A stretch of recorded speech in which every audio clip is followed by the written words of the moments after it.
Did you know Mark Hogan's story before you shot the film? Yeah, I saw the documentary, and that's what interested me in the first place to do the movie. I thought it was a very interesting story, something I had never seen before.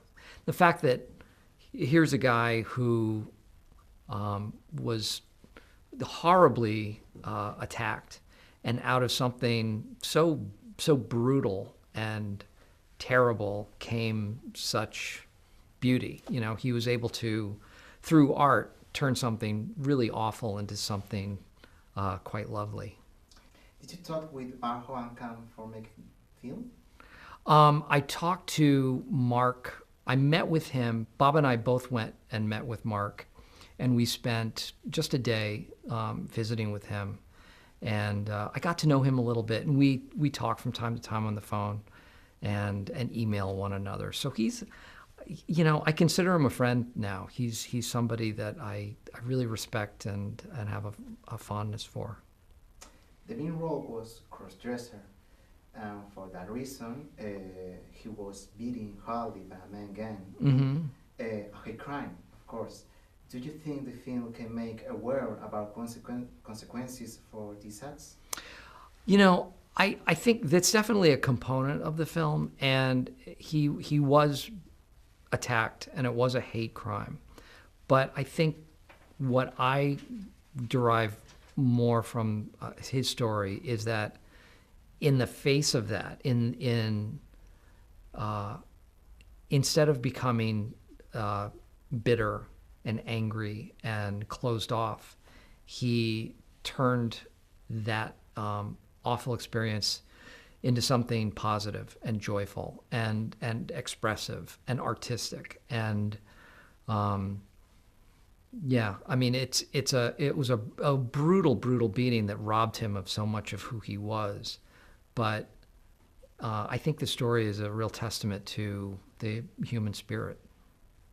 The film is a drama, but it's a comedy too. Mm-hmm. Is it too difficult blend both genres?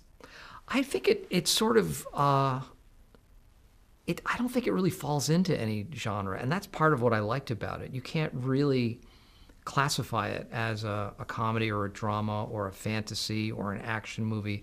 There are components of all of those things, and I think it can exist in that world because life itself isn't a comedy or a drama. It has all sorts of components to it, and I think I'm hoping that the movie is an expression of that as well. Your latest films is more drama than comedy. When will you return to absolutely all comedy films? I don't know. I've been looking at a few comedies. I'd love to do another comedy. I enjoy doing them. But it's been a while. I think sometimes when you do any type of film, that's the type of film that you then tend to get offers on. So the last few years I've done a lot of dramas, so I've continued to get more drama offers.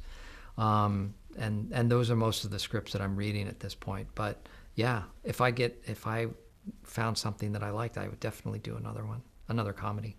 And when can you tell me about Vice, your next movie? It's coming out. I don't know when it comes out here. I think it opens in the United States around Christmas time. Mm-hmm. And it's a story of Dick Cheney and his ascension to the vice presidency of the United States. And I play Donald Rumsfeld, who was the Secretary of Defense under Gerald Ford and then again under George Bush. So I play his mentor, essentially. Rumsfeld picks him from obscurity and then mentors him in the ways of politics in Washington.